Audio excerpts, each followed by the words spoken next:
শিক্ষক, আমার ভাষা নাই, তাদের কাছে হাত জোর করে মাফ চাই। নিরাপত্তা দিতে পারি নাই, নিরাপত্তা দিতে পারি নাই। মনে হয় রাস্তায় শহীদ হয়ে গেলে যদি এই লজ্জা আমার কিছুটা কাটে, ওদেরকে বলবার আমার কিছু নাই।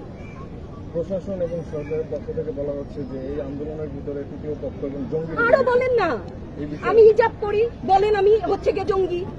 আরো বলেন না, যারাই প্রতিবাদ করছে জঙ্গি। হ্যাঁ, ৭১-এর সময়ের জঙ্গি এক যদি চেহারা অমন হয়, ২৪-এর জঙ্গির চেহারা এরকম হবে। তাহলে গত কিছুদিনে বাংলাদেশ থেকে যে পরিমাণ গ্রেফতার হয়েছে তাতে দেখা যাচ্ছে যে ৮৫% সাধারণ মানুষ যারা কোনো দল করে না। এই বিষয়ে দল করলেও বা ক্ষতি কি? আমাকে প্রশ্ন, এই বিভেদটা তো সারা জীবন টেনেছে না, তাদেরকে গ্রেফতার করা হয়েছে। হ্যাঁ, গ্রেফতার তো এমনিই করছে। দল করলেই কেন? দল করার এটা স্বীকৃতি দিতে হবে। দল করলে ক্ষতি কি?